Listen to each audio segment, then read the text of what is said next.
Conexão Poder está no ar. Nós estamos ao vivo pelo Facebook e recebemos hoje o prefeito de Cuiabá, Abílio Brunini. Muito bem-vindo à Conexão Poder, prefeito. Obrigado, é um prazer mais uma vez estar aqui.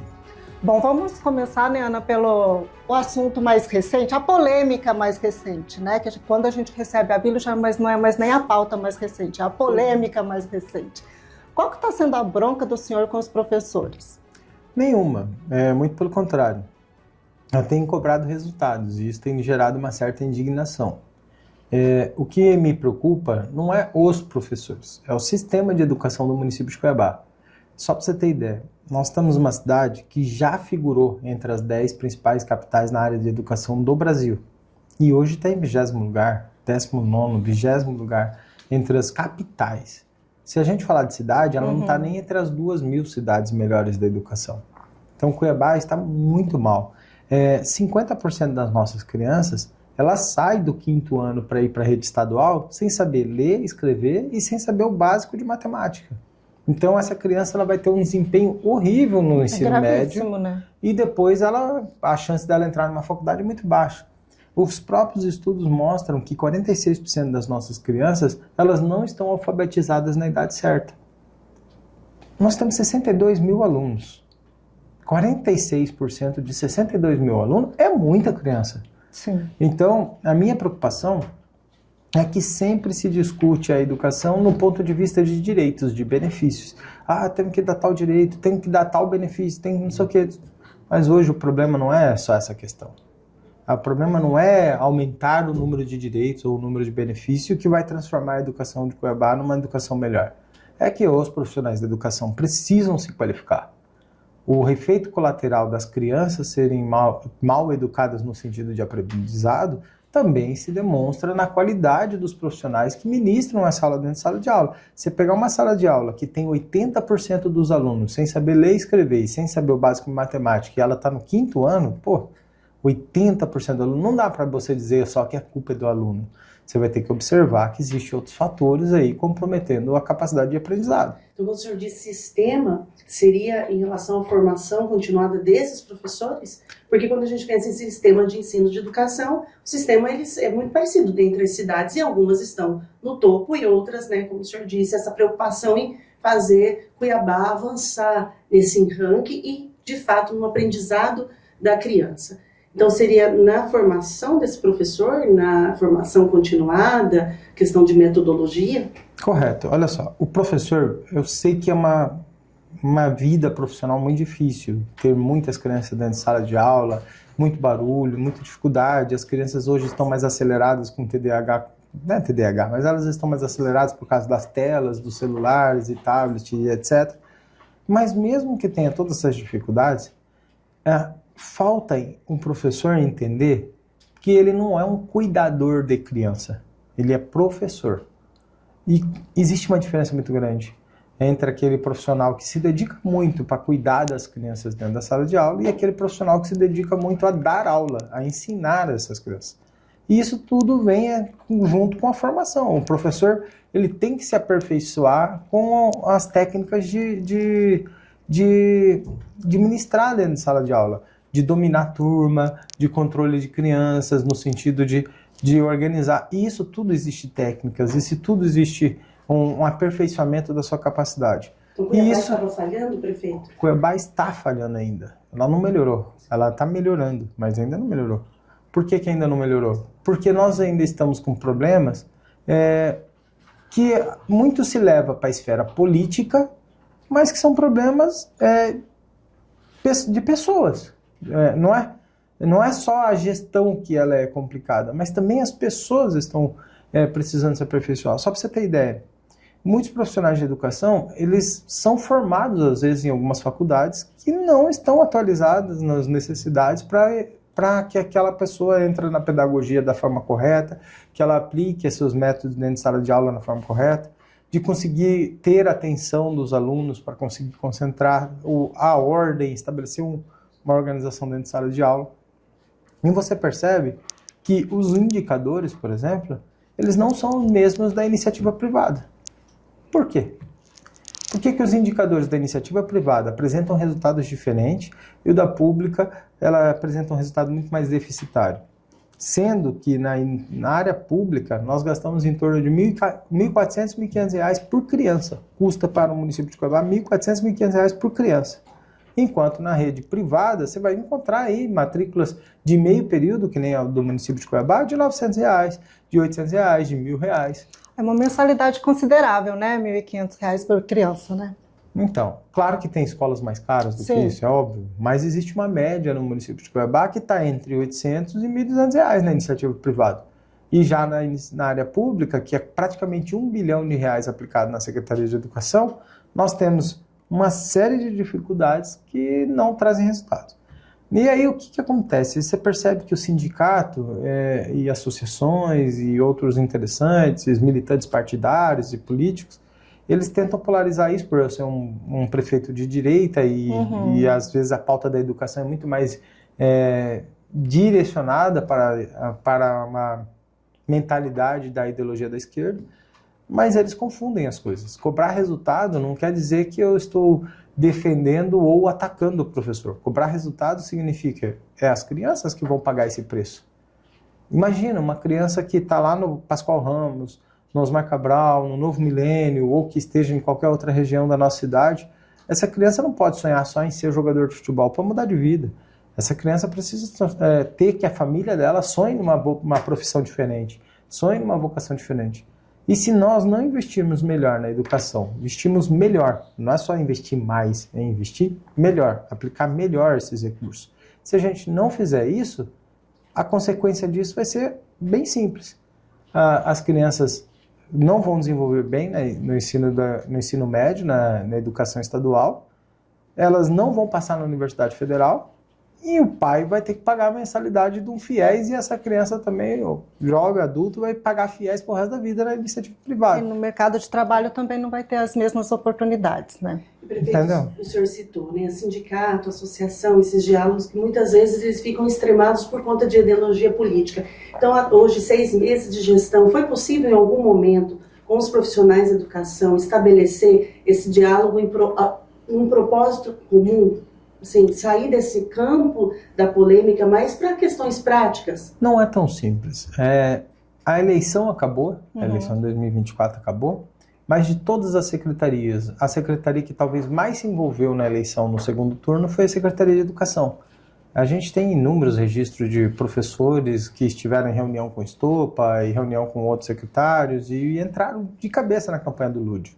Então, muitos desses professores, e não é só professor, diretores e etc, coisa e tal, muitos desses, eles me odeiam, simplesmente por ser um cara de direita, bolsonarista, etc, e tá mais na espectro ideológico. A resistência continua.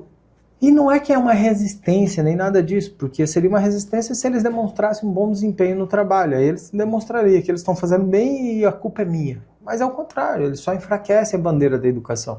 Porque quando eles têm mau desempenho e eu tô cobrando um desempenho melhor, a opinião pública não vai ser favorável a eles. Imagina você colocando seu filho numa escola privada, pagando R$ 1.500 por mês de mensalidade, e seu filho no quinta série não sabe ler e escrever e não sabe o básico de matemática, não sabe adição e subtração. É o mínimo. Então, assim, como que você vai sentir com R$ 1.500 que você pagou todo mês?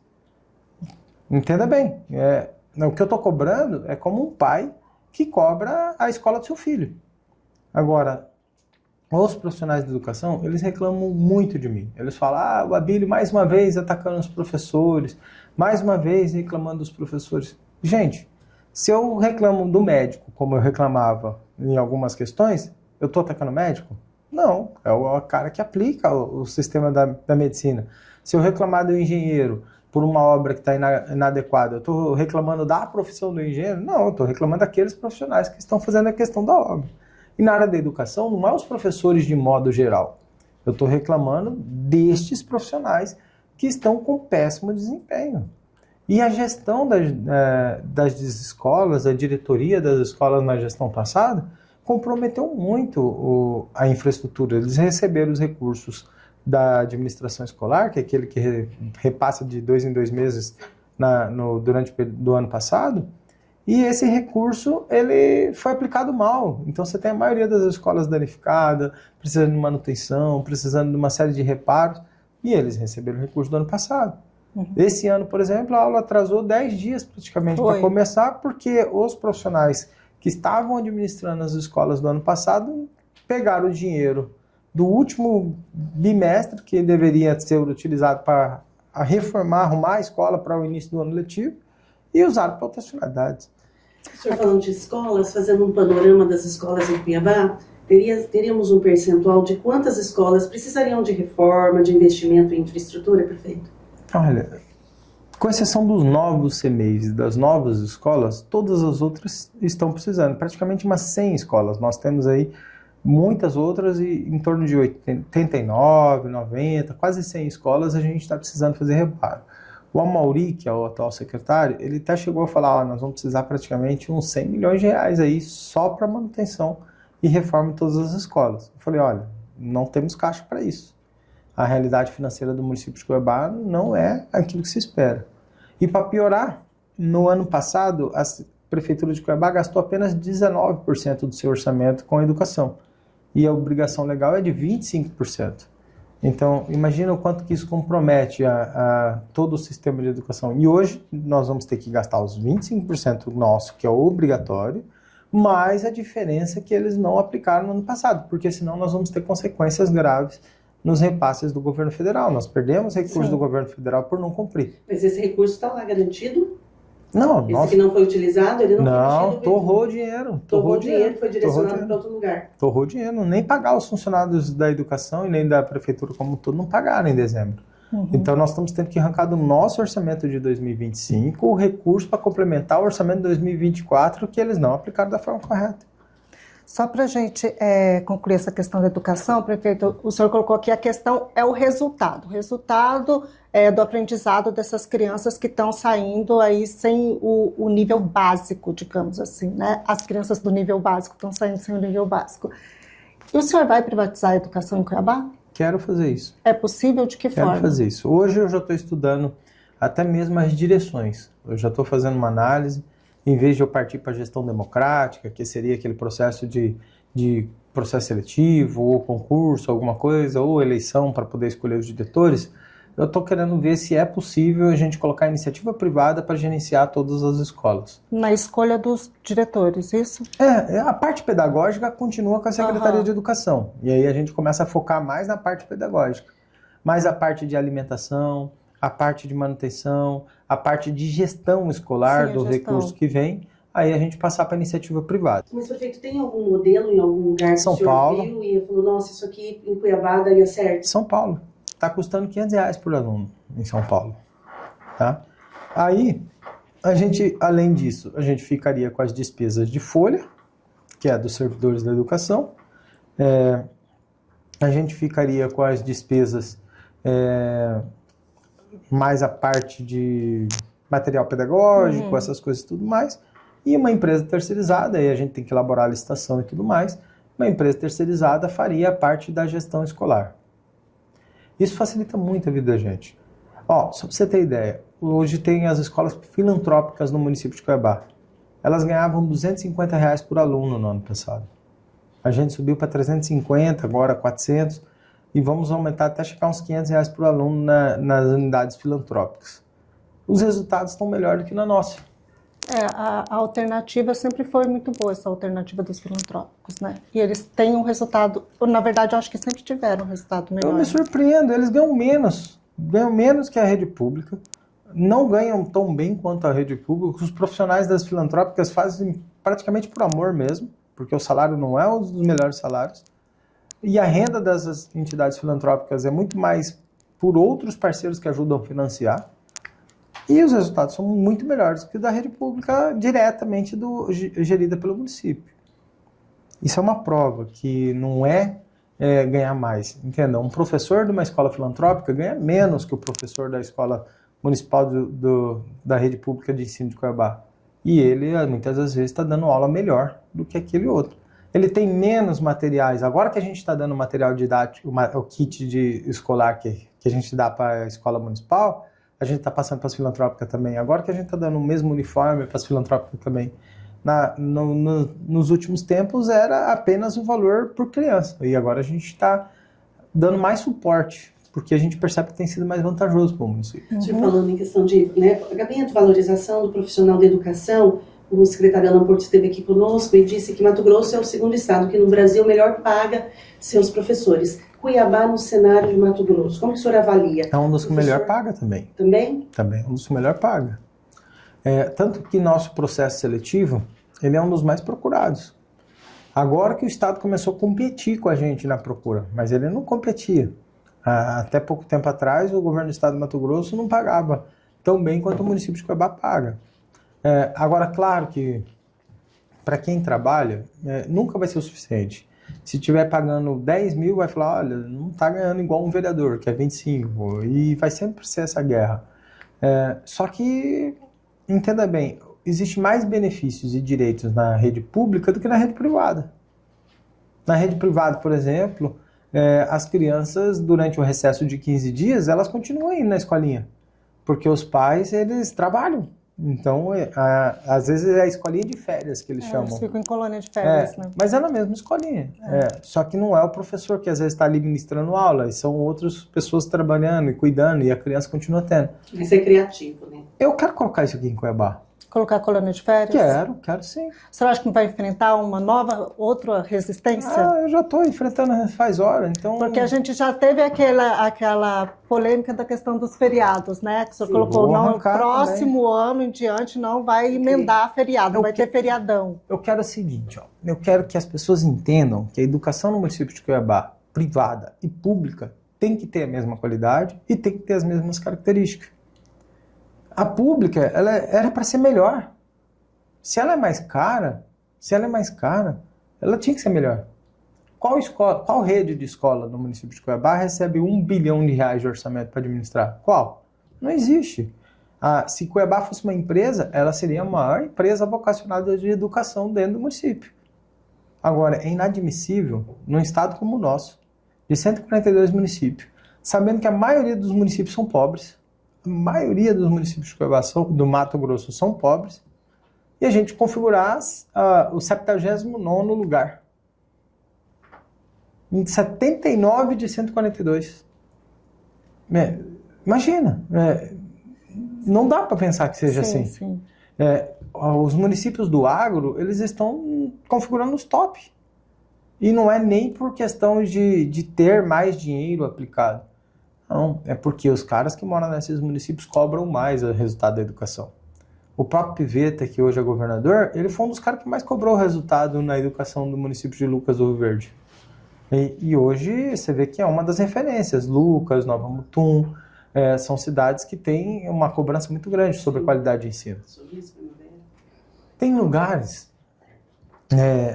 que não se coloca o filho na iniciativa privada, que a briga é pelo público. Por aquela escola, né? Antigamente a gente teve isso aqui. Então, hoje hoje tinha fila, né? Sai um resultado agora, até do ensino médio, sai um resultado agora.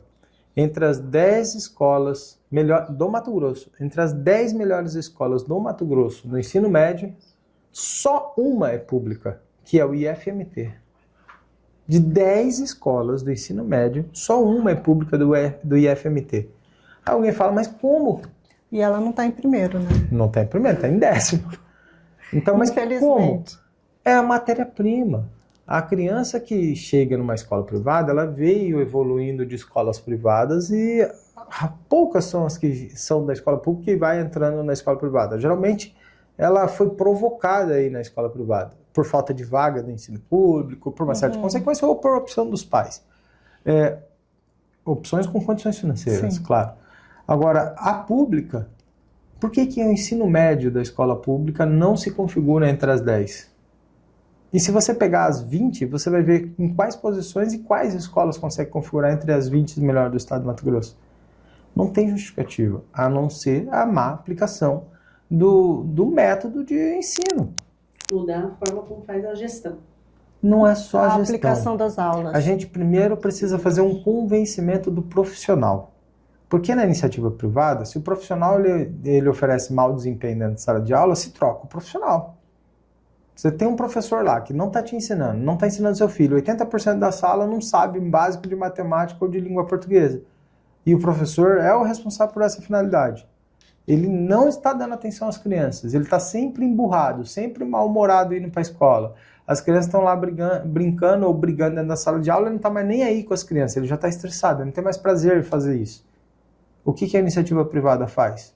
Se você está cansado, não tem mais prazer para fazer isso, vai descansar, vai para sua casa. Na rede pública, não. Fica alimentando aquele profissional insatisfeito, fica mantendo o profissional insatisfeito e fica mantendo ele dentro da rede e ofertando um ensino de baixa qualidade. Não pode ser assim.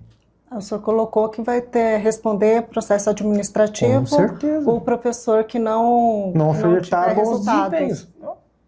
Vai. E ele pode ser exonerado.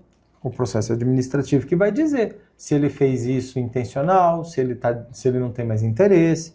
Aí a gente vai ter uma equipe médica que vai fazer a avaliação desse profissional, se a motivação dele é algum problema de saúde, se a questão dele é outro. Entenda, são N fatores. N. Um deles é essa questão de consignado. A Prefeitura de Cuiabá deixou os caras se endividar praticamente tudo em consignado. Tem professor com 60% do seu salário endividado em consignado. Grave no funcionalismo. Aí o cara endividado, sem não sei o quê, ele vai fazer o quê? Ele não vai dar uma boa aula sendo que ele não está cuidando. Tinha até aquele negócio de educação financeira na escola e tudo mais. E os próprios profissionais da educação, às vezes, não conseguiam cuidar da sua própria educação financeira, como que ele quer ministrar. Então, essas coisas todas é um conjunto de ações que precisam ser tratadas. E o contorno leste? Vai ser regularizado? Quando, como, Entenda de que assim, forma? Eu até manifestei no processo, junto com o Ministério Público, o promotor Carlos Eduardo, eu falei, olha, promotor, eu, como prefeito de Cuiabá, como prefeitura, eu tenho que me manifestar pela legalidade, como prefeitura. E dentro disso, eu me manifesto de acordo com aquilo que foi apresentado de proposta pelo Ministério Público. Por quê? Porque a proposta do Ministério Público ela é elaborada por uma série de fatores. Ela é elaborada com manifestação da assistente social, da Polícia Militar, de uma série de investigações que se dão posicionamento do Ministério Público.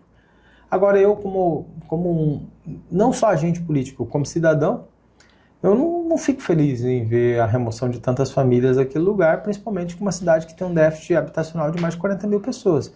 Só para você ter noção, as inscrições do Casa Cuiabana passaram de 60 mil. E foi um desespero ali, né? Você vê Só a no reação primeiro das dia, pessoas sábado mostra agora, o desespero, Só né? no primeiro dia, sábado e domingo agora foi tranquilo.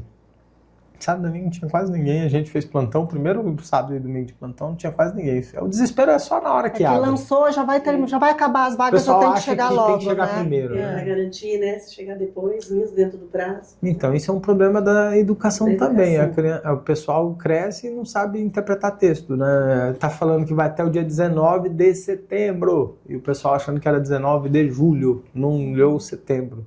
Então, assim, essas coisas acontecem. Então, e aí a gente tem que dar entrevista, falar, mandar áudio, porque o escrito já não está sendo mais funcional. Teve que ir lá pessoalmente, conversar. né? Não pode empurrar a mulher, não pode empurrar idoso. Para próximo da população, conversar, não esquivar dos enfrentamentos. O senhor está junto, no contorno leste, a mesma coisa. O senhor esteve junto, conversando, dialogando, olho no olho com a comunidade. Lá deu um parecer de 172 famílias com direito de remoção. E são mais de 1.500 famílias que tem lá. Eu estou muito preocupado. Eu acho que se for fazer uma remoção daquele pessoal, não vai ser uma remoção pacífica. Vai ser uma remoção difícil. Eles são organizados, têm financiadores. Eu acho que a Polícia Civil, a Polícia Militar deveriam investigar e analisar essa situação. A manifestação em frente à prefeitura teve gente que pagou ônibus de locação. Então, assim, tem uma equipe financiando todo esse processo. E nem é só facção criminosa que nem diz.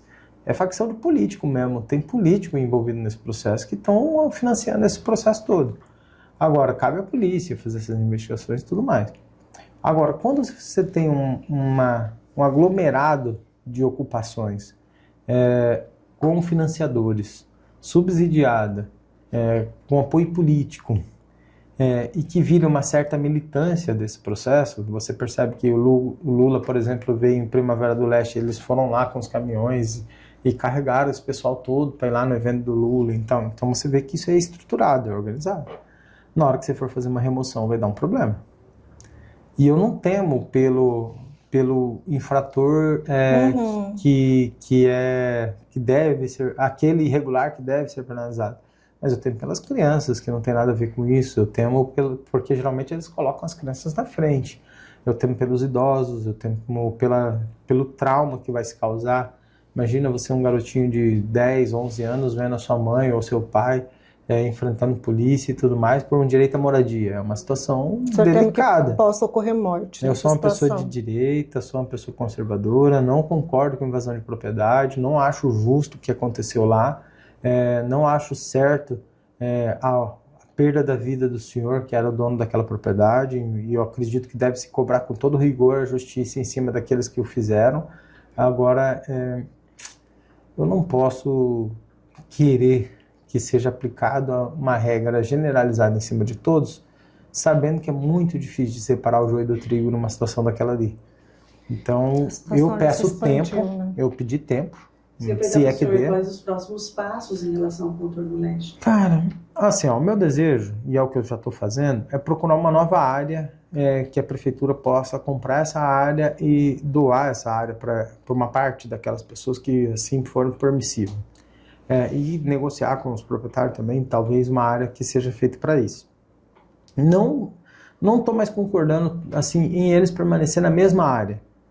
Por quê? Porque para separar quem merece e quem não merece, vai ter que tirar. Então, assim, entenda o que vai acontecer. Na sua avaliação, não seria permanecer naquela área, mas serem transferidos para outra área? Seria esse o ideal? O que a justiça, de certa forma, está entendendo? Se permanecer lá, vai beneficiar quem não merece. E em detrimento de um prejuízo ao dono da propriedade, e ainda mais a família com trauma que perdeu o ente querido, que era o proprietário. Então, beneficiar quem não merece também é injusto, você está entendendo? E eles consideram que 50%, 60%, de acordo com a análise dos pareceres lá, não teria direito àquela propriedade. Contudo, há quem merece. E tirar todo mundo e todo mundo perder... Conheço gente que está ali que merece. Eu conheço gente muito, também que está ali que merece muito. E que vai olhar nos seus olhos e vai chorar porque o investimento da vida toda está ali nos tijolinhos que ela construiu ali naquela casa. Então, assim, é uma situação delicada. Eu acho que não é fácil de resolver a curto prazo. Se a polícia for lá remover, vai ter dificuldade. O município de Cuiabá está pedindo tempo e cautela para avaliar qual é o melhor momento de fazer isso. E nós estamos passando por um momento de instabilidade política no país. Instabilidade política e instabilidade jurídica. O que inflama ainda mais.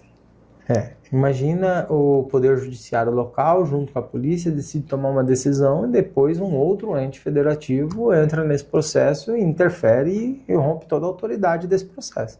Então eu acho que eles têm que avaliar bem. Não vai ser uma situação fácil de resolver. Não dá para, digamos, comprar aquela área e deixar aquelas famílias ali? Acontece o seguinte, quando um relatório de assistência social, ela aponta que somente 172 famílias têm direito à propriedade por questão de vulnerabilidade, a gente não pode comprar uma área macro como aquela para doar para quem não tem o direito. Entenda? Primeiro, eu preciso classificar essas famílias como famílias que merecem receber o direito de propriedade, para só então eu fazer uma ação de compra e ação social de doação. É como se eu falasse, você, por exemplo, não precisa. Aí eu vou comprar um terreno de um terceiro, a prefeitura vai comprar de um privado e vai doar para você que não precisa? É muito não complexo, pode fazer isso. passa pela legalidade, Sim, é precedente. É porque é isso que eles estão esperando, né? Entendi. A gente vê que pelo que eles cobram, pelo que eles falam, é isso que eles estão esperando. Então, quando a situação está complicada como está, por mais que a gente tenha os prejuízos, por exemplo, ao proprietário, eu acho que existe um prejuízo muito maior em decisões na Fogadilho. Então, assim, mas não é a Fogadilho, já tem 2 anos de discussão. Pois é, mas dentro desses 2 anos de discussão, a antiga Prefeitura de Cuiabá e o Governo do Estado e a Polícia Militar, todos os envolvidos, não fizeram nenhuma ação para coibir o crescimento daquela invasão. Ela começou em final de 2022 para o começo de 2023, com pouquíssimas famílias. Poderia ter sido contido, poderia ter cercado, poderia ter a polícia dado suporte, evitar o crescimento e tudo mais. Não fez. Aí abriu-se um processo judicial e as coisas foram se alastrando. Aí veio a eleição de 2024. O Botelho foi lá e fez uma reunião. O Barranco foi lá e fez uma reunião. O Lúdio não foi, mas o Barranco foi. O Wilson Santos foi. Eles transformaram aquilo lá num palanque político, prometendo para todas aquelas pessoas que estavam lá que iam regularizar aquela propriedade. Quando você vai num assentamento e faz uma promessa que você vai regularizar todo mundo ali, começa a vir mais gente. Começa a vir mais gente. Corre, né? Mas lógico, eu estou querendo uma propriedade. É, alguém vai me dizer que vai corre. me dar, começa a ampliar. E não foi feita nenhuma ação da Polícia Militar, ou do Governo do Estado, ou da Prefeitura em 2024, que coibisse o avanço dessas invasões. Muito pelo contrário, se você entrar na internet, você vai ter vídeos aí de reuniões lá com o vereador, com o candidato a prefeito e etc., promovendo a invasão. Então... Prefeito, o senhor falando em moradia, citando também a Casa Piabana, esse programa de moradia, ele já vinha de outra gestão e ficou parado, engavetado, travado, ou é algo de agora? Muito se fala também que seria com recurso também do governo federal, com recurso do governo estadual. Queria que o senhor falasse sobre isso, afinal. Esse projeto, ele surge agora, ele já vem? Quais são os entes que participam ali para viabilizar recursos, para que a gente consiga realmente ter mais moradia para Cuiabá, como o senhor disse que o déficit aí é enorme, eu acredito que porque por muitos anos não se investiu nesta área. Olha só, o Emanuel foi prefeito por 2 mandatos. Nos 2 mandatos dele, ele não construiu nenhuma casa popular. Nenhuma. Porque o Nico Baracate já vinha em construção da época do Mauro e Jonas Pinheiro também já vinha em construção da época do Mauro. Então concluiu-se obras que o Mauro havia iniciado. E algumas delas demorou tanto para concluir que houve invasão, como o Jonas Pinheiro 3. O Nico Baracate também teve um problema de invasão, e depois teve que remover, restaurar e daí sim entregar. Essas obras que estão começando agora, elas tiveram o início da proposta no final do mandato do Emanuel. Só que ele não apresentou a contrapartida, talvez ele não tinha capital e nem condições de empenhar a contrapartida, então ele não apresentou, ele não assinou os processos que eram necessários e não conseguiu tirar o efeito suspensivo da proposta. Ela não é uma proposta que foi de articulação política, sabe? Tipo, o Emanuelzinho foi lá no ministro e coisa e tal, e amarrou o projeto para cá. Não. O Emanuelzinho foi lá agora, depois que o projeto já estava assinado por mim, já estava tudo resolvido, as coisas já estavam tudo certo. Aí que ele foi lá falar, não, nós estamos atrás disso. Mas não tem um vídeo dele com o ministro anteriormente falando, estamos conseguindo tantas casas para Cuiabá. Não. Como que funciona? As próprias empresas, elas vão atrás desses recursos do Ministério. Não é a prefeitura, é as empresas. A empresa precisa da assinatura do prefeito. Só que eu não sei quais eram as intenções do prefeito anterior e nem qual era a confiabilidade da empresa na gestão anterior, que acabou não acontecendo na gestão anterior. Foi apresentada a proposta da gestão anterior, a prefeitura deu o primeiro passo no sentido de dizer que tá, beleza, mas não botou muita fé. E aí chegou a nossa gestão, nos primeiros dias da nossa gestão, o pessoal veio falar, Bílio, o prazo nosso está acabando, o Emanuel não assinou, se você não assinar, nós vamos perder essas casas e tudo mais. Eu falei, mas por que ele não assinou? Ele falou, cara, eu não posso te explicar, não sei o que, coisa e tal, e ele não assinou. Eu falei, então tá, pô. Aí eu investiguei para saber se era fato, se não tinha rolo e coisa e tal. Aí eu identifiquei que era uma coisa boa, eu falei, vou assinar. Isso nos primeiros dias da nossa gestão. Hoje, ela por ser um material tipo quase pré-fabricada, então ela é uma construção rápida e limpa. Então ela tem um canteiro de obra, ela não é igual às casas convencionais de tijolinho, que você vai, tijolinho, elas já vão de blocos e as coisas são bem rápidas. Toda tecnologia.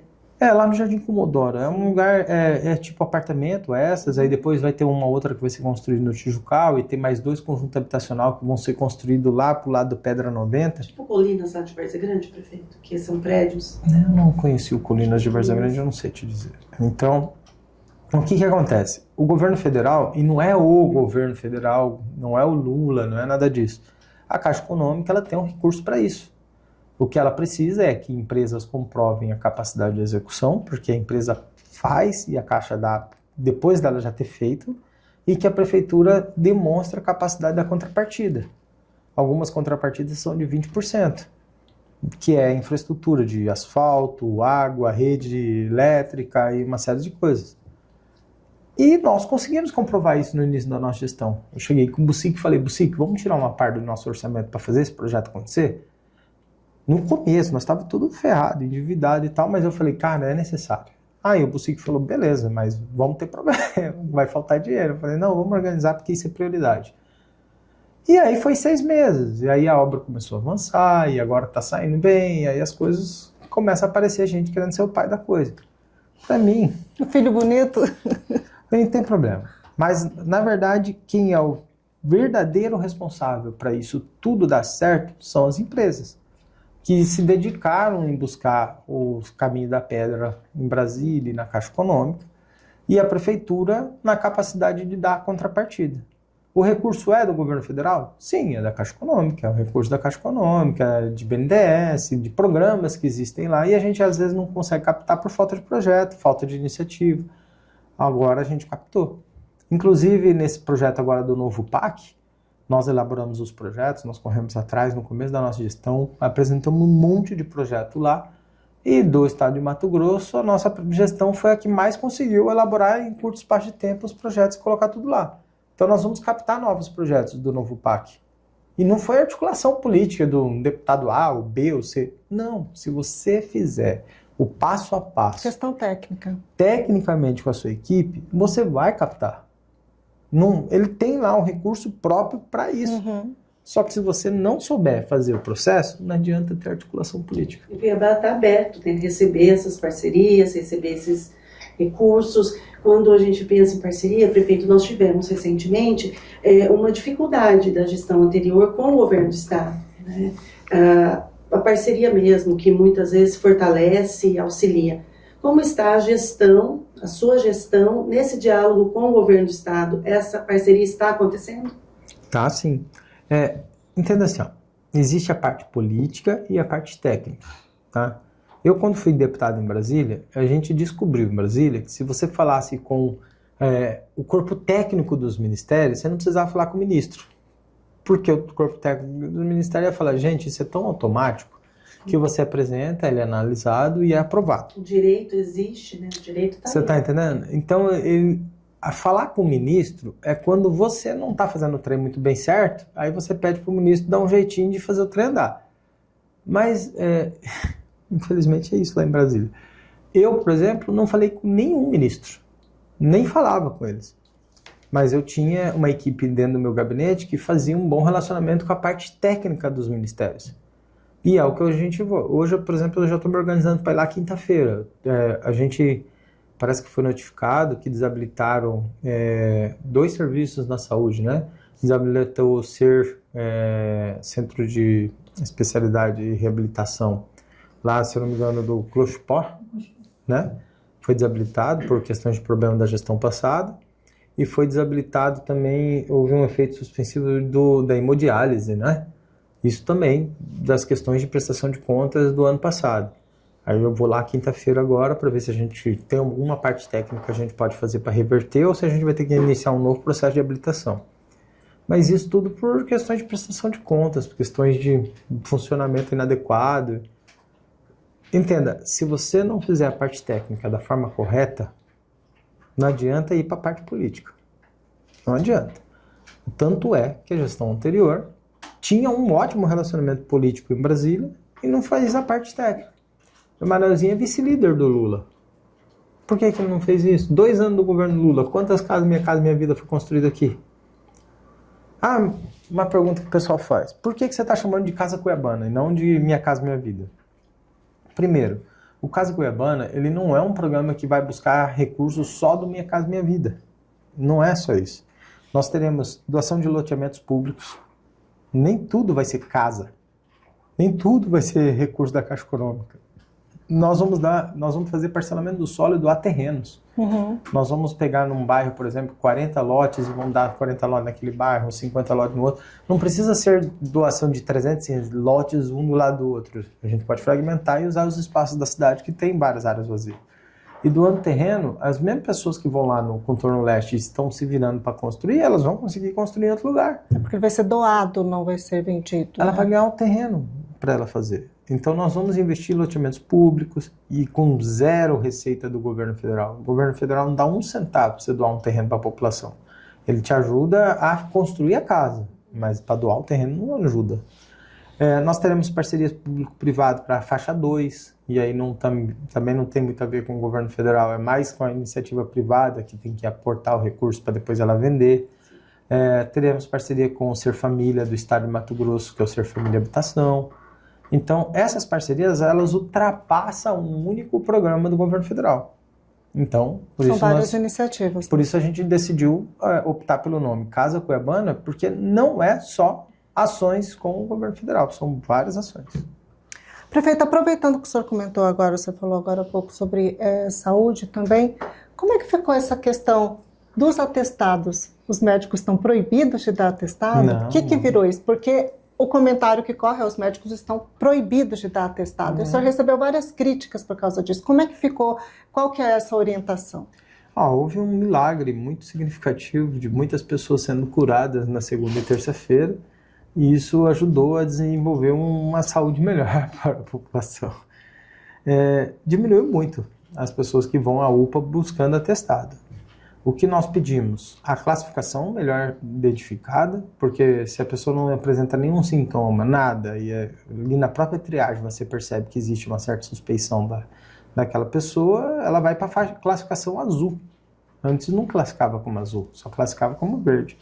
A classificação azul significa que você não vai atrapalhar aquelas pessoas que precisam. E quando as pessoas que precisam forem atendidas, você vai ser atendido. Fica por último, no final da fila. Colocamos o médico triagista na entrada. O médico triagista já identifica se a pessoa é uma pessoa de atendimento na UPA ou ela é de posto de saúde.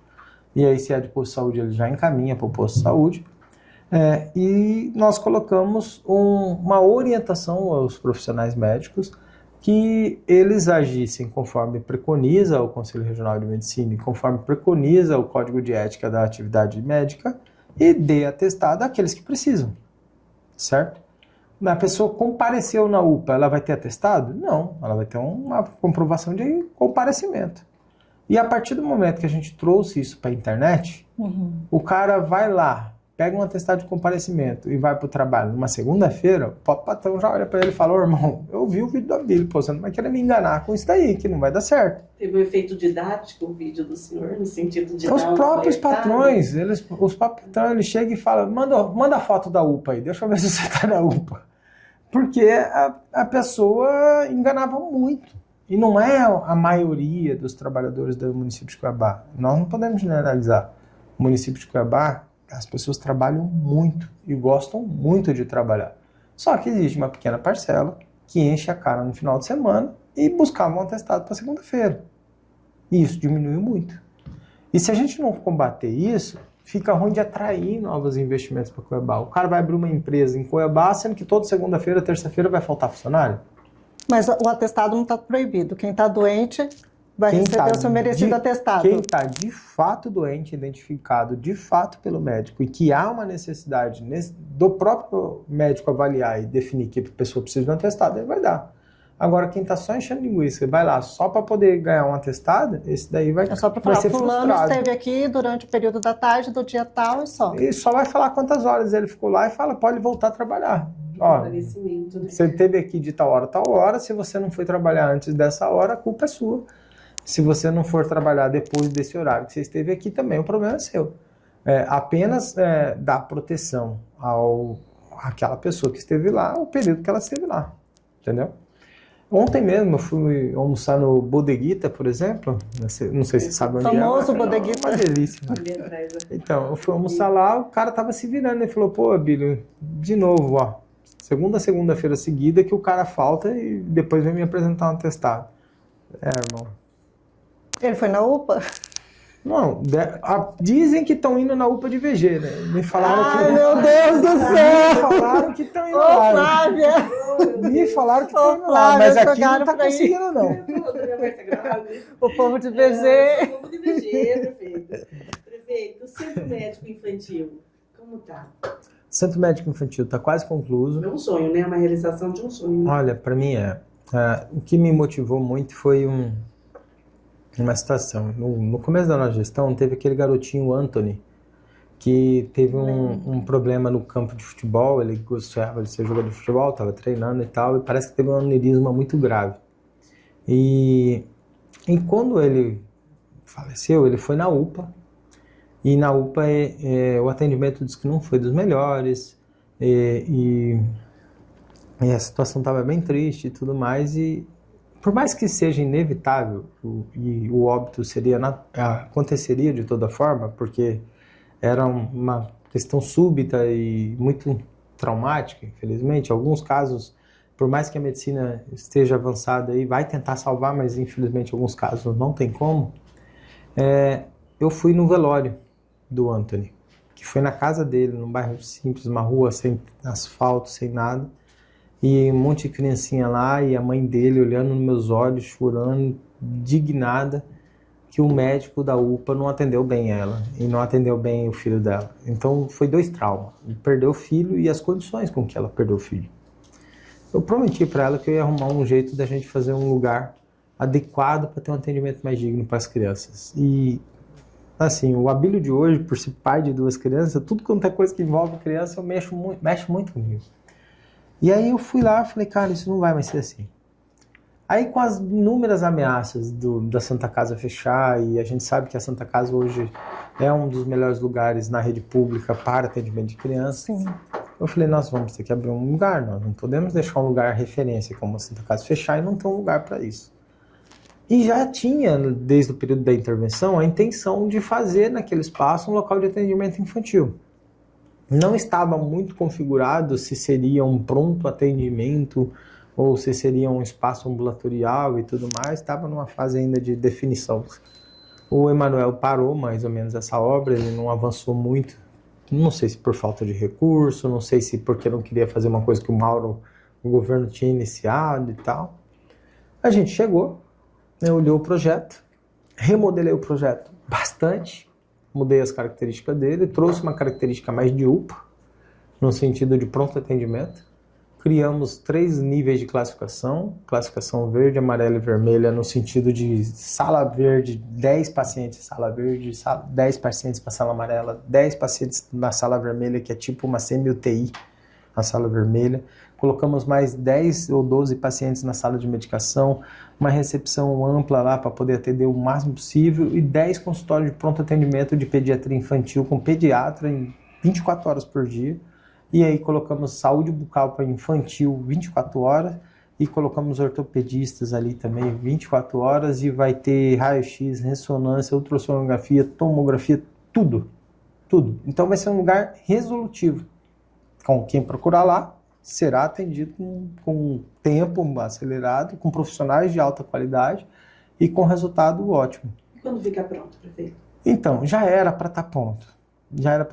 O que está atrapalhando nós é um pouco da burocracia, porque para comprar os materiais, os equipamentos e tudo mais. Se a Santa Casa for vendida, eu vou pedir um pouco desses equipamentos que tem lá para a gente diminuir um pouco os custos. Se ela não for vendida, nós vamos ter que comprar. Tá? O investimento para comprar os equipamentos é um pouco alto. A gente já está investindo 6, 7 milhões de reais na própria obra como um todo, mas os equipamentos um pouco altos. A Assembleia Legislativa se comprometeu de mandar 6 milhões para a gente. Só que ainda não chegou. Tá a promessa lá, mas ainda não chegou. A promessa aqui, ó. Então, ainda não chegou esse recurso. Mas eu acredito que chegará, porque o presidente da Assembleia Legislativa é um cara que cumpre geralmente aquilo que promete, e não é uma promessa só dele, envolve outros deputados participando desse processo, talvez o governo do Estado. Né? É prioridade para ele. E nisso eu mandei minhas emendas. Então eu estou consumindo as minhas emendas de deputado federal, que eu tinha mandado para o município, estou investindo com elas, e daqui a pouco, na hora que chegar as emendas dos outros deputados, a gente compra equipamento, compra outras coisas. Eu só espero que chegue antes da gente inaugurar, porque daqui a pouco a gente inaugura e aí não precisa mais das emendas para essa finalidade, vai servir para outras, claro. Prefeito, só para a gente seguir aqui, encaminhando já um pouco mais próximo do nosso final, o senhor, desde o início do mandato, aí, o senhor tem colocado, digamos assim, se colocado de uma forma muito firme com relação a crime organizado. O senhor chegou lá no início do mandato falando sobre interferência de crime organizado na eleição da mesa diretora da Câmara. Recentemente a gente teve Mas se você pegar, eu falava disso quanto deputado federal, eu falava disso como candidato a prefeito, Sim. não foi só nesse processo. Sim, De mas antes como eu já falava sobre inicialmente, já como prefeito, você já chegou colocando, digamos assim, jogando isso no ventilador, né? Recentemente também a gente teve questão de interdição ali de eventos, né? No qual o senhor até chegou a falar que o evento foi proibido de continuar, que lá tinham também pessoas que seriam do crime organizado. O senhor recebeu ali uma espécie de protesto, ali um pessoal que foi atrás do senhor ali na Câmara pedindo explicações. Mas e com relação a represálias? O senhor tem recebido algum tipo de represália? O senhor teme sofrer algum tipo de ataque por conta desse posicionamento? Tem uma coisa que eu não faço, é guardar informação. Então, por exemplo, se eu recebo uma denúncia, eu já encaminho ela diretamente, não guardo ela comigo. Então não existe segredo comigo, nenhum. Toda vez que eu recebo uma denúncia de uma pessoa envolvida em qualquer coisa, eu vou até a polícia, faço o registro e ela está salva lá. Às vezes eu faço registro anônimo, porque desde que eu descobri que meus boletins de ocorrência aparecem no site de notícia, nem sempre eu faço o boletim de ocorrência. A gente tem fontes. Então, nem sempre eu vou lá e faço o boletim de ocorrência, porque como o meu nome geralmente é consultado demais no sistema da polícia, muitas vezes eu faço o boletim, no outro dia já está na imprensa. Então, às vezes eu vou lá e falo com o secretário, com o delegado e faço a denúncia de forma anônima. Não anônima, mas sem registros públicos, né? Sem definições públicas.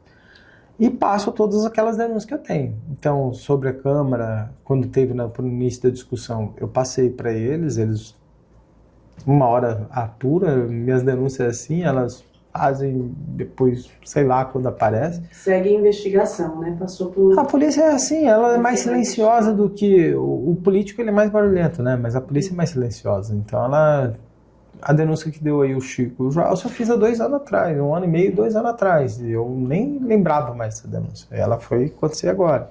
As denúncias contra o Emanuel eu fiz em 2019, 2018, 2019. Aí foi ter a operação da polícia com o Emanuel proibindo ele a primeira-dama, pegando o celular do chefe de gabinete, prendendo o pessoal, não sei se você se lembra da situação. Aconteceu 2 anos depois.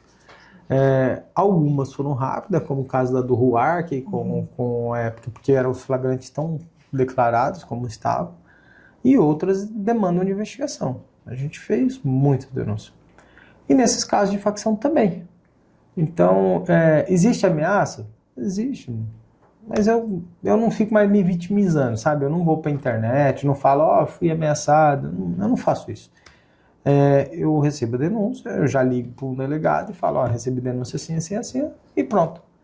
Esses dias atrás, na véspera da eleição, teve um pessoal que tentou ameaçar eu e me chantagear e qualquer coisa, e tudo com fato inverídico e tudo mais. Eu fui para a polícia, denunciei tudo, peguei as provas e tudo, passei para a polícia abriu uma operação, pegaram o pessoal em Goiás. E foram lá e entraram na casa, pegaram o pessoal, fiquei sabendo tudo. E nem teve muita repercussão aqui, mas lá em Goiás teve. Então, de organização criminosa. Organização criminosa. Porque o meu celular, por exemplo, ele é um número público. Então, o tempo todo tem alguém tentando invadir, o tempo todo tem alguém tentando clonar. Direto aparece alguém aí usando minhas fotos para tentar pedir pix pros outros e etc. E o pessoal passa? Imagina, perfeito. Não, ninguém vai passar. O pessoal passa. Mas é as consequências de uma vida pública. Então, assim, o Bolsonaro é muito ameaçado, o Lula também provavelmente deve sofrer ameaças de alguns doidos aí, alguém. Então, todo mundo deve, na vida pública, deve passar por uma situação como essa. O Mauro mesmo, acontece que é mais silencioso. Hoje ele é o chefe da Polícia Militar e da Polícia Civil, então ele tem umas formas diferentes de investigar todas as denúncias. Mas quem está na vida pública corre esse risco. Faz parte. Tem, né, o governador se posicionando muito firmemente contra as facções criminosas, e o senhor também, como prefeito, se posicionando muito firmemente em relação às facções criminosas. Essas duas posturas, de duas forças, seja do Estado, seja da capital mato-grossense, o senhor acredita que isso vai impactar realmente a partir de todas essas ações? A gente vai conseguir conter o avanço das facções criminosas no estado de Mato Grosso, mas especialmente em Cuiabá? Olha, o que eu identifico hoje, um pouco o conhecimento que eu tenho sobre o assunto, o que eu identifico é que existe dentro das facções criminosas os idiotas e existe os que são profissional da área. Os profissionais da área querem ganhar dinheiro. Eles não estão querendo aparecer na internet, não quer ser influencer, não quer ser nada. Os profissionais da área, eles estão focacionados a transportar as drogas ou transportar outras coisas, fazer outros investimentos.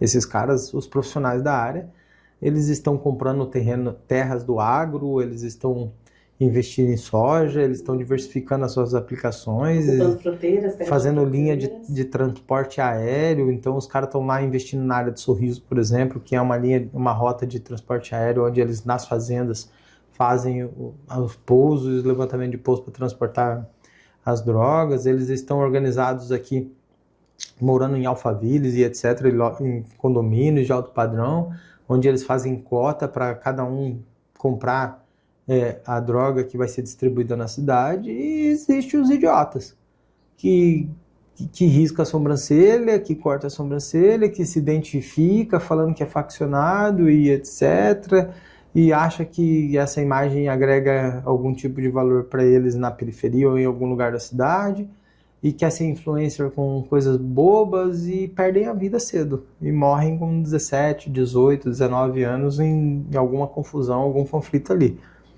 O que a gente percebe é que a população tem mais conhecimento, de uma forma geral, dos idiotas. Uhum. Porque é esses que vão a público. Agora, já os profissionais da área, eles estão aí com mais idade, muitas das vezes, eles estão em cargos públicos em algumas das vezes, e eles usam os idiotas para tentar atrair mais idiotas para facilitar a distração. Você está entendendo? Uhum. Então, enquanto eles aumentam o poderio econômico. Claro, imagina o seguinte, o cara que faz o tráfico aí de toneladas e toneladas de droga, ele vai se preocupar com um campeonatinho de futebol de alguma coisa? Vai nada. É um amador que acabou de entrar dentro de uma facção, às vezes é o entretenimento daquele processo, e está trazendo mais adolescentes e mais jovens, e está trazendo meninas que estão engravidando cedo, que estão perdendo a vida e morrendo, amanhecendo mortas no Rio Cuiabá, mortas não sei o quê, por outros idiotas, que vão lá aplicar salves, que vão lá fazer outras coisas. E por mais que a esquerda fique reclamando, falando que eu estou marginalizando, não sei o quê, ou coisa e tal, muito pelo contrário. A esquerda que deveria estar chorando por todas essas dores também. São o filho do pobre que está morrendo. É a mulher que está na igreja de joelho orando pelo filho dela, que saiu de casa cedinho e não voltou. 17, 18 anos nas costas. Que não vai ter um futuro, que não vai dar uma sequência na família, nem nada. Então, eu fico com dó, falar a verdade, de quando um jovem, um adolescente acaba entrando nesse mundo, porque ele vai ser um idiota, um babaca lá no processo todo, vai ser conduzido à vergonha mundial aí, à vergonha nacional, e não vai ter futuro, não vai ter prosperidade. Porque esse caminho, além de ter vida curta, ele não é um caminho que dá prosperidade. Agora ia mais uma criança, mais um adolescente que foi parar dentro da cadeia, usada por outros que fizeram isso. Então, eu lamento, e muitos deles caem na armadilha de ser não só idiota, como fazer coisas horrendas, para achar que está fazendo alguma coisa, para se aparecer, vai lá e mata uma pessoa, para achar que está fazendo moral, para achar que ser bandido é uma coisa de status entre aquele clube, entre aquele grupo. Mas aquilo ali não é o que os próprios líderes da facção querem. O líder da facção não quer a polícia batendo na porta deles. O líder da facção não quer os agentes políticos se interessando por esse assunto. O líder da facção quer ganhar dinheiro sem barulho. Ele não quer o barulho, ele não quer... Muito pelo contrário, quando ele cria essas questões de salve e tudo mais, falando, se roubar celular dali vai ter alguma reação, é porque ele fala, não quero a polícia vindo bater na porta aqui por causa de ladrão de celular, pô. Entenda? E eu falo isso abertamente, eu falo porque por mim, a gente dava um futuro melhor para essas crianças, para esses jovens. E às vezes eles são ludibriados por esse mundo aí. Até umas dancinhas bestas que você vê aí, que às vezes eles tentam promover para tentar atrair o adolescente que está perdido, sabe? Que não foi bem educado no ensino municipal, que não tem uma perspectiva de futuro no ensino estadual, que acha que ele só vai conseguir comprar um iPhone se ele entrar para a facção, que acha que ele só vai conseguir ter um futuro melhor se ele entrar na facção. E é a fase mais vulnerável, né? Mas isso é uma consequência da sociedade, que é promovida pelos agentes políticos. Se você observar, antes, um pedreiro, por exemplo, tinha orgulho de dizer que ele deu a vida lá trabalhando de pedreiro para o filho dele ser médico. Sim. E muitas das vezes na formatura do médico ele chegava e ele levava a pazinha lá de pedreiro. Sim. Hoje o menino tem o pai ralando por ele e ele não quer seguir o futuro que o pai está buscando dar o melhor para ele. Você está entendendo? É uma inversão de valores, porque a cultura promove a idiotice nessa área.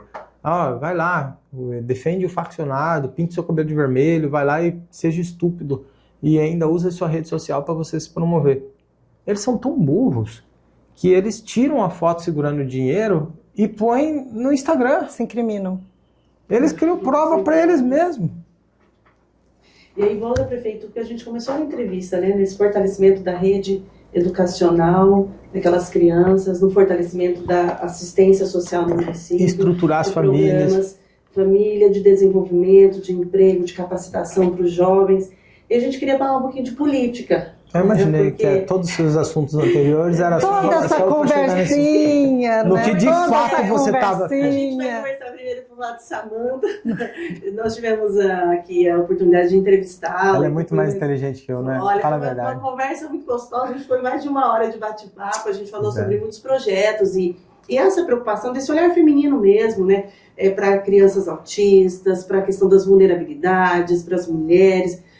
O espaço da mulher no poder. Então hoje a gente tem uma mesa diretora formada por mulheres na Câmara, ela está vereadora também compondo ali, o quanto isso é representativo para as mulheres. E na ocasião a gente perguntou para ela que estava o burburinho de que ela seria convidada para ser candidata, né, pré-candidata, junto da composição a vice. Aí na ocasião ela disse que não, que o convite, que ela estava ouvindo, mas que o convite não tinha ainda sido apresentado a ela. E agora, recentemente, a gente leu algumas matérias dizendo que o senhor já se manifestou em relação a ela, uma pré-candidata a deputada estadual. Afinal, Samanta, ela vem com esse novo projeto de ser pré-candidata estadual. Qual que é o seu pensamento, o seu apoio? Porque ela disse que vem muito dela também. Vocês, claro, como um casal, tem um projeto de vida de vocês, mas também tem muito do coração dela, né? O que ela quer. Olha, a Samanta, ela que vai dizer o que ela quer, né? É óbvio, né? É o contrário. Sim. Eu não vou dizer o que ela quer. Mas uma coisa que ela fala muito pra mim é o seguinte. Ela não quer, tipo, remar sozinha, sabe? A Samanta, ela sempre tem esse projeto de remar com outras pessoas, remar em grupo. Ela faz muita coisa que ela nem fala que foi ela que fez. São ações, às vezes, que se misturam entre o papel de primeira-dama e o papel de vereadora, e como ela está no parlamento, ela nem promove, muitas vezes, as ações de primeira-dama que ela faz para não gerar ciúme entre outros parlamentares. Porque, de repente, alguém vai falar, a Samanta está aparecendo mais do que os outros vereadores, e aí a Samanta está sendo... Sabe, existe um certo ciúme entre alguns parlamentares de espaço, de participação e etc. Mas os trabalhos dela são trabalhos que eu admiro o trabalho dela. Ela fez uma articulação com o senador Wellington Fagundes, conseguiu o dinheiro lá para fazer a Casa do Autista. Isso foi uma iniciativa dela. Ela ligou, ela falou o que ela queria, e o senador foi convencido e mandou a emenda para ela. Aí a gente estava construindo a Casa do Autista lá na Unic Barão, onde a gente está construindo uma nova sede da Secretaria de Saúde. Mas ela já foi atrás de um outro prédio. Ela falou, não, lá não tem quadra, eu quero um lugar que tenha quadra. Aí ela já foi estudar o Nilo Povas, e aí ela foi conversar com o pessoal da Secretaria de Educação, falou com o governo e está conseguindo o Nilo Povas para ser a nova Casa do Autista, e ela está indo atrás do projeto, ela vai lá visitar. Então, assim, e muitas das vezes ela não põe isso na internet. Eu que tenho que brigar para ela. Falo, mostra o que você está fazendo, mostra as coisas positivas. A forma que você está revolucionando essa menina, a forma que você está trazendo as meninas para uma formação, para uma capacitação, e não apenas um lugar de passar o tempo, você está entendendo? E ela vai muito atrás. Só que, assim, ela tem essa preocupação de não se expor muito e ela tem essa preocupação de não atrapalhar os colegas. Ela quer que as demais vereadoras consigam ter seu espaço e promovam o seu espaço, ela quer ter uma boa relação com os vereadores. Você percebe que ela não é de brigar na Câmara, né? Muito contrário de mim, né? Então, ela não tem esse perfil.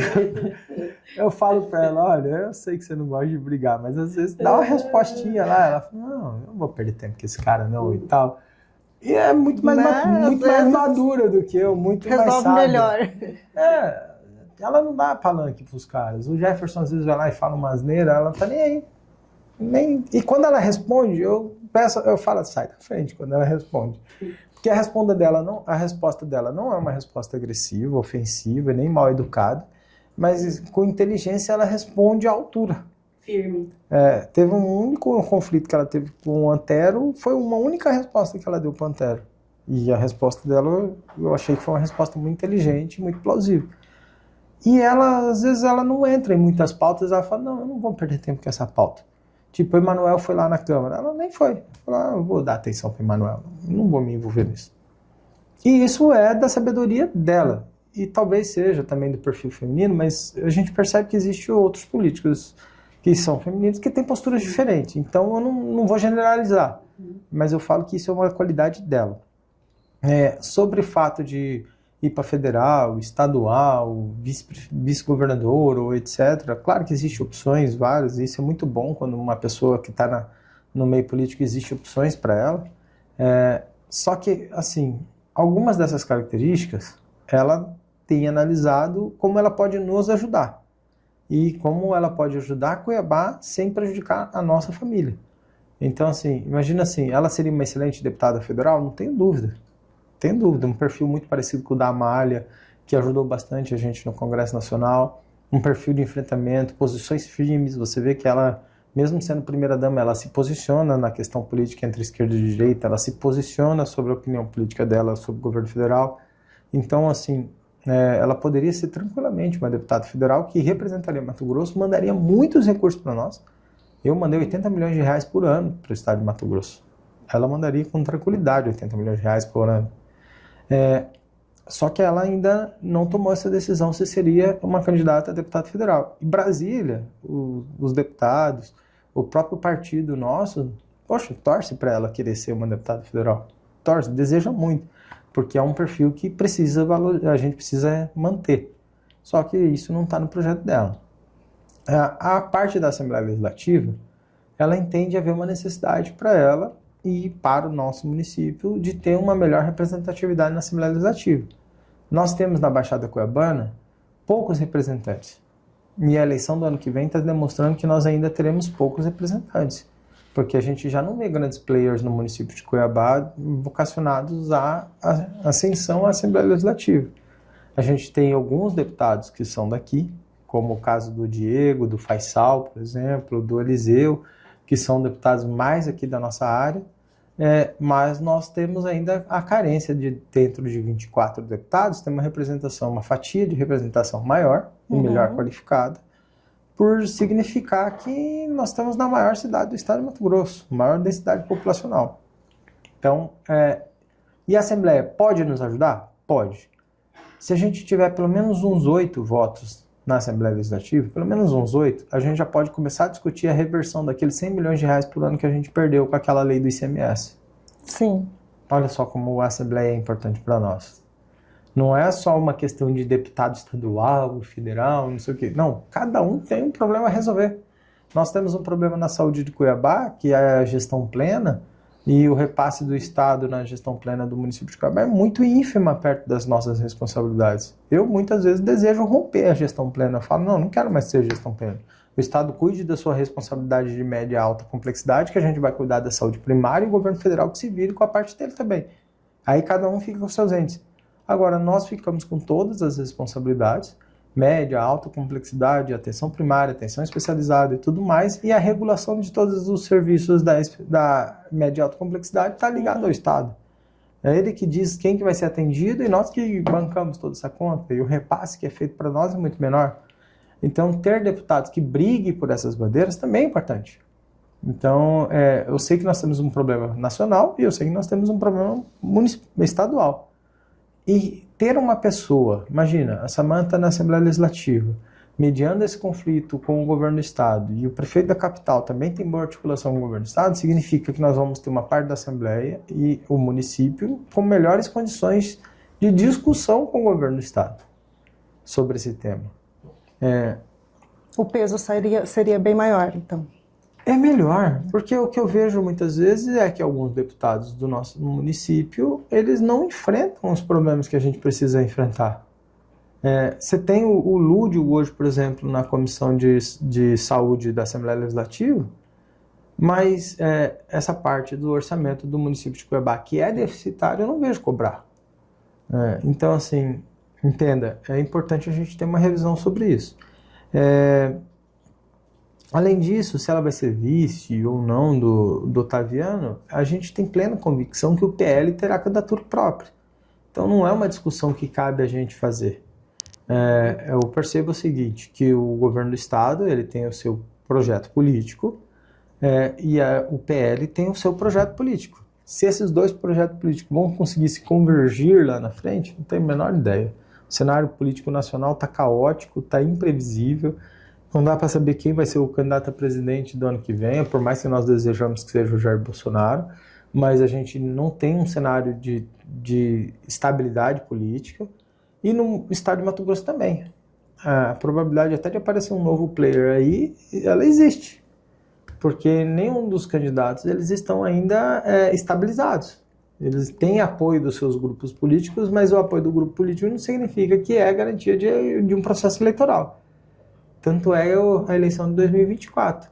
O Botelho tinha todo o apoio desse establishment, todo o apoio desse staff aí, e até tiraram o Fábio Garcia do projeto, que era praticamente um filho do mal. O grupo, esse consenso político, tirou e colocou o cara, que era o presidente da Assembleia, e o outro grupo opositor ao governo estabeleceu o Lúdio. Então você via que, do mesmo jeito que tem em 2026, você via que tinha o Fávaro, Wilson e toda aquela turma junto com o PT e o Lúdio, quase que num projeto de 2026 mais aplicado em 2024, e toda a estrutura do governo, todo o grupo do governo, toda a máquina do governo envolvida na eleição do Botelho.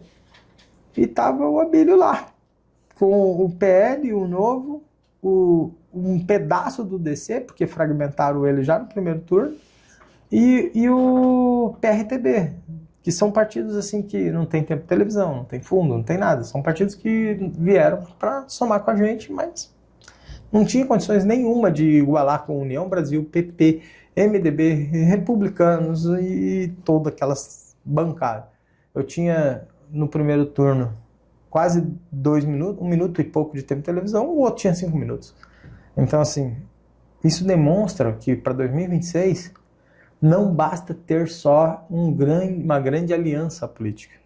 Você precisa ter um projeto bem estruturado que combina com aquilo que é o desejo da população. E, sem dúvida, a eleição do ano que vem ela é polarizada. Então, prefeito, para a gente concluir, e já puxando aí para a eleição de 2026, e para essa situação política que o Brasil está vivendo atualmente, na sua avaliação, toda essa questão em torno do ex-presidente Bolsonaro agora, de colocar a tornozeleira, de proibir de dar entrevista, nós também temos aí questão de corte de bloqueio de contas do Eduardo Bolsonaro, declarações do Eduardo Bolsonaro, tarifaço do Trump. Isso daí fortalece ou enfraquece a direita? Tem uma música, eu acho que é do Rapa, eu não sei, mas que fala, também morre quem atira. Eu não sei se é do Rapa. Eu acho que é. Mas ele tem um trecho lá que ele fala, também morre quem atira. E é o que está acontecendo. Ao mesmo tempo que o Alexandre, o Supremo, o Senado se omite e o governo federal ainda aumenta o tom, achando que isso está trazendo alguma vantagem política eleitoral para eles, eu acredito que eles estão morrendo junto. E morrendo no sentido de que, ao mesmo tempo que o Bolsonaro vai para a tornozeleira, e ao mesmo tempo que o Bolsonaro vai ficar preso, bem provável, que é o desenho que está se fazendo, um julgamento de cartas marcadas aí. Então, ao mesmo tempo que esse desenho está indo para esse lado, até por outras influências, o Alexandre, o Supremo, o Lula e todo mundo também está sendo cerceado da sua liberdade. Você não percebe, você já percebe que algum dos países, eu já percebo que agora os Estados Unidos já está se implantando uma série de restrições ao governo federal, aos envolvidos nesse processo. Parece que até o senador Pacheco, que era o ex-presidente do Senado, também teve seu visto cancelado, provavelmente por omissão de todo esse avanço da quebra da liberdade e dos princípios da democracia no nosso país. E o governo do Trump, por exemplo, está cada dia mais intencionado em entrar nesse conflito. Entendeu? Ele já entrou, né? Então, mas ele já entrou, mas ainda não está usando nem 10% do que ele pode fazer. Imagina o seguinte, tem GPS, tem bloqueio de cartões, tem restrições nos seus aliados, entenda? Não estamos falando nem de 10% das situações quanto elas podem se agravar. Eu já consigo imaginar que um dos próximos passos, talvez o próprio governo americano vai querer tirar os irmãos Joesley e Batista lá dos Estados Unidos, que eles estão crescendo dentro dos Estados Unidos, está tendo uma rejeição do próprio governo americano, da população americana sobre o crescimento da JBS lá, que está enfraquecendo o mercado de carne deles dentro, porque levaram a própria JBS para lá e começaram a fazer mais ou menos aquilo que aconteceu aqui no estado de Mato Grosso, no Brasil, que acabou com os produtores e prejudicou muitos deles. E isso está acontecendo nos Estados Unidos. Por mais que no público fique a situação do Bolsonaro, mas ela não é a situação do Bolsonaro. O Bolsonaro é a discussãozinha da rede social. É o BRICS, com a forma deles fazer uma união anti-americana que eles estavam fazendo, querendo enfraquecer a moeda americana. É o crescimento de uma empresa predatória como a JBS no mercado americano. O avanço no Brasil de alianças com governos e com grupos que são declaradamente anti-americanos, como o apoio do governo Lula a governos como Maduro e outros que são declaradamente anti-americanos. É uma resposta política muito mais ampla. Claro, e aí coloca o Bolsonaro ali no processo, mas a gente sabe que por trás não é isso. A gente sabe que é outros fatores. E a consequência disso tudo, ela é bem simples. O crescimento e a escalada desse processo, porque o Lula está gostando. O Lula não está achando ruim para ele. Ele está achando que quanto mais se avança esses ataques do governo americano, ele começa a colocar a culpa lá. Aí ele vai falar, a carne está cara por causa do Trump, o combustível está caro por causa do Trump. Já estava caro. Já estava caro, o café já estava caro. Tudo mais, mas ele sempre vai distorcendo a verdade e vai pegar e colocar a narrativa em relação a isso. Só que eu tenho quase, pela minha percepção, os irmãos Wesley e a JBS, ele provavelmente daqui a pouco vai tirar o visto deles. Vai falar que eles são financiadores do governo brasileiro, porque todo mundo sabe que ajudaram na campanha. Daqui a pouco também as medidas se aplicam aos bancos brasileiros para que eles não invadam o mercado americano, como o Itaú e etc. Empresas brasileiras devem começar também a sofrer censuras, porque é uma guerra de mercado, ela não é só uma guerra política. A geopolítica ela não está baseada apenas na parte de Bolsonaro e Lula e Alexandre de Moraes. Ela está envolvida toda uma esfera financeira nesse processo. E daqui a pouco outros países farão o mesmo. Você percebe uma aliança muito mais próxima da Argentina com os Estados Unidos, e o Milei já está criando um mercado de livre lá, onde vai quebrando uma parte da nossa economia aqui, porque você comprar um iPhone na Argentina por R$ 2.500, enquanto aqui no Brasil está R$ 15.000. Então, assim, você vai perceber que a Itália com a Meloni também deve entrar nesse processo, proibindo a maioria desse pessoal. Daqui a pouco o nome desse pessoal está na Interpol, como procurados internacionais. O Israel tem se posicionado muito sobre isso, inclusive agora uma coisa grave, o embaixador de Israel, Daniel Sonas, voltou para Israel, então colocando uma outra pessoa só simbólica aqui, demonstrando um claro rompimento de relações políticas do Brasil e Israel, e isso também não se impacta só em Israel, impacta em outros mercados também, e o Brasil vai se isolando. O Brasil vai se isolando. Isso vai ferir a nossa economia, isso vai prejudicar muito. A indústria brasileira vai quebrar muito dela, porque ela depende dessa relação de mercado. E a consequência, por mais que o Lula fique feliz de falar agora eu tenho um inimigo que dá para ele jogar a culpa, por mais que ele faça isso, o mercado sabe. O mercado não é burro para cair nessa narrativa. O mercado sabe o que ele está fazendo. E ele não tem mais essa articulação com o governo americano. Os embaixadores do Brasil não conseguem contato com o governo americano e o próprio Lula quer levar jabuticaba para um presidente que não quer saber. Então, isso vai trazer efeito aqui. Eleição do ano que vem.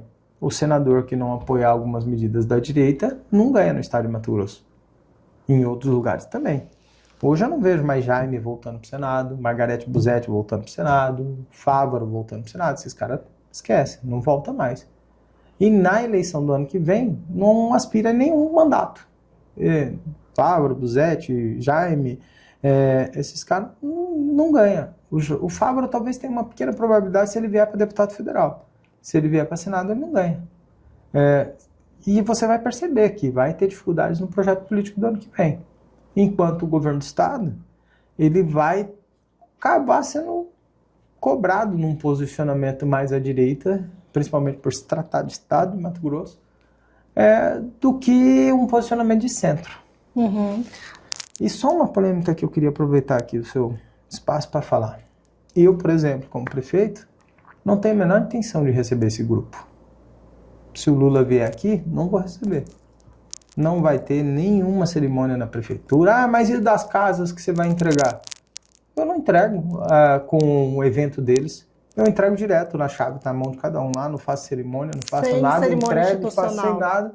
Não chamo o governo federal, não chamo nada. Não vai ninguém, entrega a chave. Toma aqui, ó. Não vai ter Lula no palanque de ninguém, não. Toma as chaves. Porque o senhor se recusa a apertar a mão dele, tirar foto com ele? Nenhuma participação minha, nenhum ato do governo federal. Nenhum.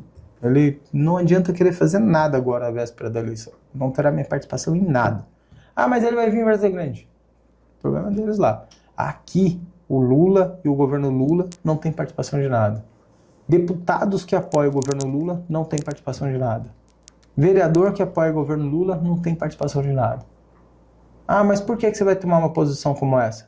Porque esses mesmos políticos que apoiam o governo Lula estão lá defendendo prisão do Bolsonaro, estão lá defendendo a prisão e condenação absurda de 14, 15 anos de prisão para pessoas inocentes que desenharam lá numa estátua com um batom e estão querendo a penalidade para essas pessoas. Essas pessoas elas não estão defendendo o Estado Democrático de Direito, elas estão defendendo abuso de autoridade.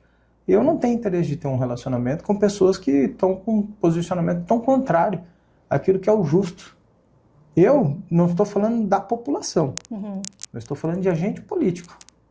Um exemplo da minha luta pela população é que você sabe que lá no Contorno Leste uma boa parcela daquela população defendeu, manifestou, inclusive pedaços do bairro chama Lula 1 e Lula 2, que apoiaram, mas a população é uma coisa.